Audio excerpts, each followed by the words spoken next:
In this video, I want to talk about your resume, which is almost certainly more important than you think it is. By the time you get to the end of the process of writing your applications, you're going to see that your application file is actually a pretty big document. Usually it's around 20 or 30 pages. The admissions officer is sitting down to read your file, and they need a place to start. 9 times out of 10, they're going to pull your resume from the file as the way to get oriented on who you are. This means a few things for your resume. On the one hand, it means you need that document to be an overview of everything about you, not just a narrow description of your professional experience.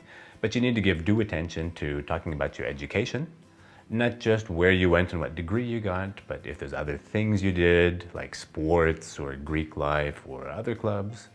And it needs to talk a little bit about your personal activities, your extracurriculars, your volunteering, or any other leadership. Second thing that this means, the admissions officer is going to be reading your resume very quickly, and I want you to make it easy for them to get the information that they want. On the one hand, you need to use an absolutely conventional format. Don't get creative, no kind of colors and fonts and that kind of stuff. I want your name at the top. I want the names of the companies down the left. I want the dates on the right.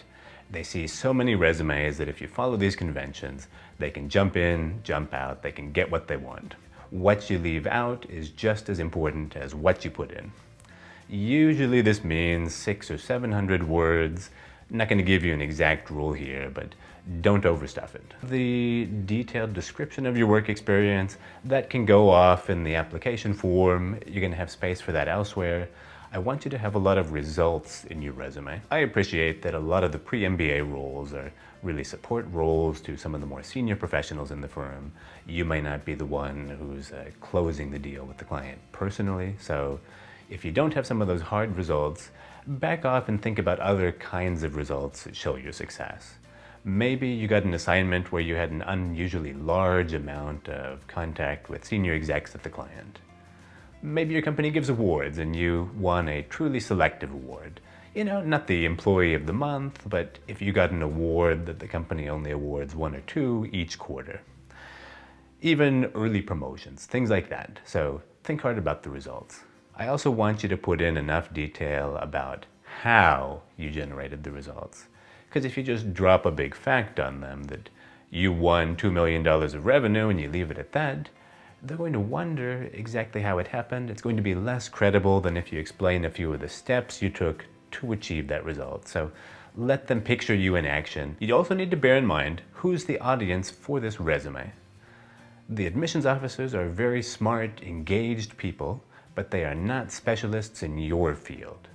The resume is in a sense a test of can you communicate about your specialized work to a general audience, because they want you to do exactly that kind of communication in a classroom discussion with peers from virtually every field. You also need to consider what they already know. So if you're in a very standard career path, for example, banking or consulting, how many resumes like that you think the admissions officer sees in a year? They see hundreds if they don't see thousands of those resumes. So if you tell them things that they already know, those of you in banking, if you write about how you did DCF analysis and comparable transactions for your valuations, or if you're in consulting, you talk about how you drove the deliverables through the work stream and you prepared presentation materials for client execs, they know that already.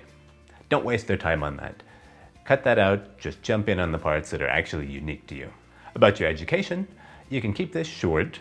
Use some of the space in this section to talk about what else you did in college. For your extracurriculars, as I said, make this a full and proper section if you've got the material to support that. Last thing is a little bit about what to leave out.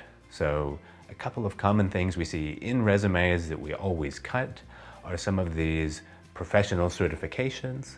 A few may be valuable to list, something like the CFA designation, because it's such a selective process with these rigorous exams can be valuable, but something pretty narrow like your Series 7 or your Series 63 license if you're in the finance industry, or the fact that you know how to use a Bloomberg terminal, just not relevant. Might be relevant for an employer, but the admissions committee is not sitting there thinking, well, if only we could recruit a couple more people in this class that knew how to use a Bloomberg terminal, then we'd be set. So just cut that out, leave space for some of the other things that are more important.